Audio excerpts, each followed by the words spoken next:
Hey,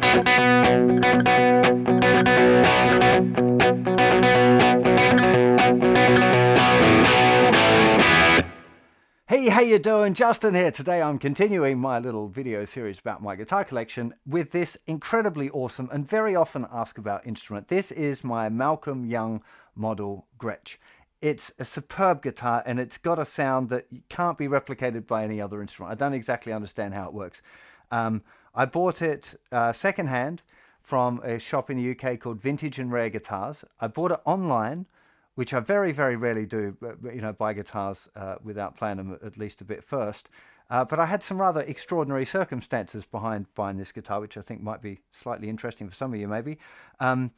I had an email from AC/DC's record label asking me to do a video lesson on a song, Shoot to Thrill, as promo for the Iron Man 2 film that came out. AC/DC were kind of supporting it, and they were using the tune in it, and I got a guitar to give away, which was, I got two guitars actually. They gave me an SG guitar and they gave me an SG custom painted to give away. And we held a competition. I did video lessons on how to play the song very thoroughly, and I made a backing track to go along with it for people to play along with. And in the making of the backing track, I'd borrowed my friend's SG for the actual recording part. Thanks, Joe, who lent me his SG because I didn't have one. And that worked great, but I really could not get the Malcolm Young sound. I tried like every guitar I had in my collection trying to figure out what it was. I didn't have any Gretsch type guitars, and I thought, well, look, I'm in this privileged position to be making a video for AC/DC, so I really should get myself, the right guitar. So I started hunting. It just so happened that Vintage and Rare happened to have this guitar in their store at that time at a price that I thought was reasonable. So I just literally bought it. It showed up like a day or so later. And as the second I plugged it in, it was just like, this is the sound. This is how you get that AC/DC sound. It just blew me away, really. And it feels lovely to play. The neck is amazing. I love the look of this thing. The fact that it's like a big slab of wood with a volume control, a tone control, a pickup and a bridge, and that's it. Obviously, it's not the same as Malcolm's guitar. He's had loads of holes. I think it was a 63 Duo Jet, I think it's called. Jet Firebird, sorry, I made a note for myself because I keep forgetting that. And he'd done various pickup configurations over the years, and it was full of holes and stuff. I think it's quite possible that the holes in the guitar itself changed the character and the sound of it a little bit as well, because it would have made it a little bit more kind of acoustic sounding. But this obviously doesn't have that. But for me, it sounds as close to that Malcolm Young rhythm guitar sound as it's possible to get. And he's probably the greatest rock rhythm guitar player that's ever lived. And, being able to copy his parts and do them justice when I'm doing lessons, I think is pretty important, So, yeah, this is one of those guitars that's also in my I'm never going to be selling this one. It's just amazing. I love it. The one thing I don't love about it, which is I mentioned at the start that I'm going to change a few things, it goes out of tune a lot, right? And I thought about it being the bridge, but I'm fairly sure it's the tuners. The tuners don't seem very stable, and they seem to have a bit of give. And sometimes if I pull a string real hard, it seems to move a little bit up there. So there was a little bit of me thinking, oh, I want to keep it authentic as I can and keep the guitar as I bought it. But Malcolm changed his guitar up all the time, as you could see by all of the screw holes, and I'm pretty sure that he wouldn't be standing for a guitar going out of tune.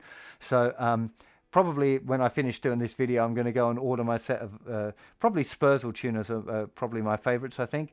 If I can get some that'll kind of look okay on this, I might even get some locking ones because I'm a big fan of locking tuners.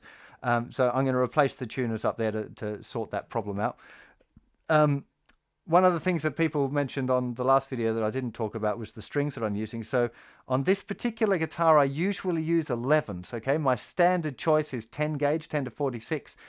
This one is usually 11 to 52 is the usual gauge. I think right now on it, it's got 10s, right? And I can't remember why I swapped 10s out on it. But it doesn't feel right to me right now. So I've obviously put some 10s on. I can't remember why. I'm going to go and investigate that shortly. But it's usually got 11s on it. Interesting things about this guitar. It's got a 0 fret. Okay, so but in front of the nut, it's actually got a fret where the nut would normally be, which is supposed to be helping with the tuning. It might help with the tuning of the open chords, actually, because it does sound particular. When I get it in tune, when I get it just right, it sounds very in tune for the open chords. But it never seems to get exactly in tune with the tuner either. So I use a tuner on it. And tune it up as best I can with the tuner, but then I always end up just tweaking a little bit, particularly the G and the B strings. I always end up having to tune the B string up just a tiny bit to be able to get it to be really nicely in tune for the E chord and the G chord, which both those chords are quite common in AC/DC stuff. So I do always end up doing a little bit of tweaking, which is slightly unusual, I guess, for... I like to be able to just tune the guitar and with the tuner and then it's done. But this one, it's always just a little bit, This is pretty good.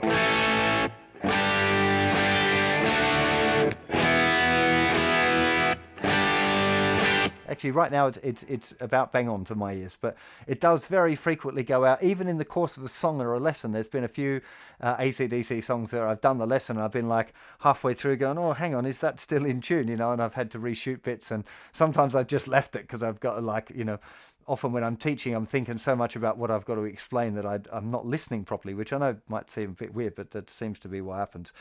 So sometimes the guitar goes a bit out of tune. I don't notice till I'm editing, crazy. But yeah. So the thing about this guitar, I guess, is that the simplicity. It's got a particular sound. If you're trying to do the AC/DC thing, I think the biggest trick for the sound is making sure that you don't have too much gain. I know that I was guilty of it for sure in my teens. I played a lot of AC/DC in bands. It was I kind of grew up playing in bikie clubs and rock and roll pubs around Australia, and almost certainly in that period before I learned to listen properly, I always had too much gain for playing AC/DC, particularly the rhythm guitar parts. It's quite a clean. Even this, it's kind of crunchy a bit because I'm playing it pretty hard. But if I just lighten my touch a bit,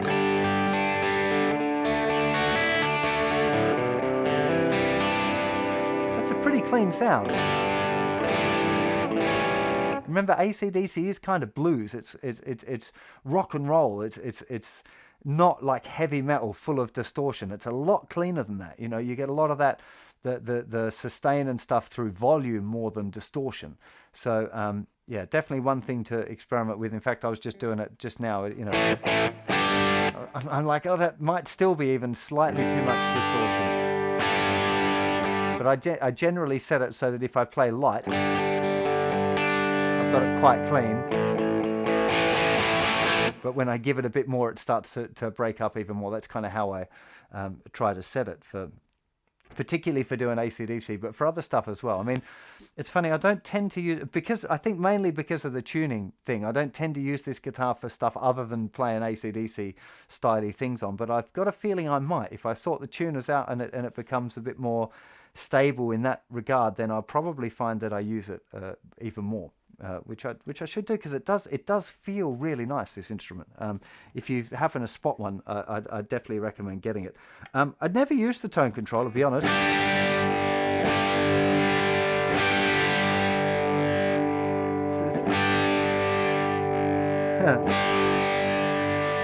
It's one of those things that's a little bit weird around the when it goes full on back.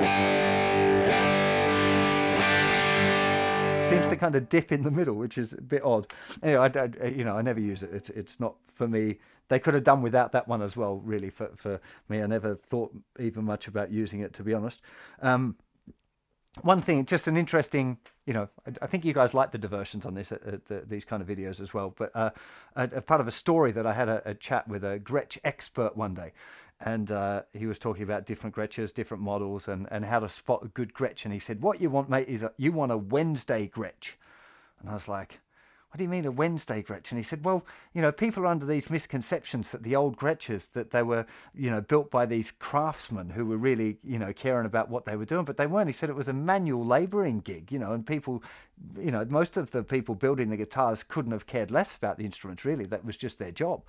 So he said part of the thing was that, you know, on a Monday, everyone would be really hungover after the weekend, so the guitars were all sloppy. He said often you got the bindings wrong, or the wiring was a bit mixed up, or it was just all, you know, a bit rubbish. He said Tuesday they were still recovering, but they're probably better than a guitar built on a Monday.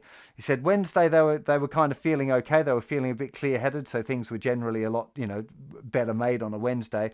He said by Thursday, you know, the leader of the factory would be telling them all to hurry up and get their quota done by the end of the week. So Thursday were kind of rushed ones, and Friday ones, because they were desperately trying to get them finished by the end of the week, they were the really badly rushed ones where stuff was not finished properly and they were just shoved in the box, you know. So I think that's an interesting idea that, well, for two reasons. One, that you do get such a vast variation of guitars from the same factory made by the same people.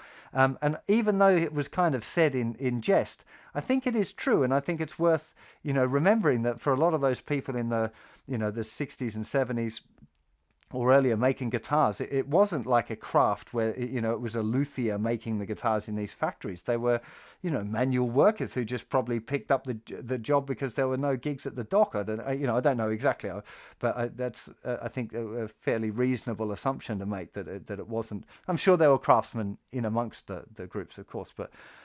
Yeah, I just thought it was an interesting story and something that I definitely noticed when I was looking at Gretsch's. I can't remember what I was actually specifically looking for a Gretsch for, but there was a period where I was definitely on the hunt for like a country gent kind of a guitar, and yeah, I bumped into it. Gretsch fans seem to be particularly enthusiastic about it, so I've probably got a few things wrong in this video that they'll correct me about in the comments. Hopefully not, but. Yeah, it's an interesting little area of guitar history to check out, you know, of different guitar types and how they were made and who made them and all of that stuff. Anyway, I digress. I'm not sure what else to tell you about this. I guess the pickup is a Filtertron, is something that I've not mentioned. It's quite a specific type of pickup, I guess. It's a humbucker, but it's got a different character to a regular humbucking pickup for sure. It seems to be a lot cleaner, a lot less, you know, lower output. There's not really anything much else to tell you about it. I'm assuming this is a maple top, but I'm not exactly certain what even the woods are. Looks to me like a mahogany body. In fact, I'm fairly sure that's a mahogany neck through body, so it's all one piece. It's not a bolt-on neck. I've never had these open, actually, to tell the truth, so I'm not exactly sure what's in there, but it's not, you know, it's not exactly a complicated instrument, so it's just going to be a few wires, I wouldn't have thought. Yeah, it's never needed a setup, really. So it's like it came out of the box. I haven't even done. I nearly always have locking tuners on my instruments, but on this particular guitar, it never leaves the studio. I wouldn't take it on tour. Yeah, that's it. It's a pretty standard, simple guitar, but it does the job really, really well, which is kind of what you'd expect from a Malcolm Young guitar. No fancy, overly fancy stuff. It's just, it works really, really well. And I think actually really just what I need to do is swap over the tuners and put some decent tuners on it, and this guitar will be rocking. So hopefully we'll see this for a little bit more, lesson action due on this. It actually needs a little bit of, I don't normally clean, I'm not big on having to clean all my guitars and keep them all shiny, right? They're kind of tools for me, so I don't mind them getting a bit beaten up. But the one thing I don't like is finger gunk on the fretboard, and I'm like, yeah, this could do with a bit of a clean. So I think I need to do the string change, get the 11s back on, and you know, thicker strings will change the tone a little bit, but it still sounds, you know, even with 10s on this, it's pretty rocking to me. This guitar is about as rock and roll guitars can get, I suppose. So yeah, I would encourage you to buy one of these if you happen to see one around somewhere. They really are a fine instrument. And yeah, I'll see you for plenty more lessons very soon. I must get back and do some more AC/DC. It's been a few months now since I've done some AC/DC, and I need to lay regular tributes to the late, great Malcolm Young, who was one of the finest guitar players to ever grace this planet. And yeah, I'll see you for more lessons and songs very soon. Take care of yourselves. Bye-bye.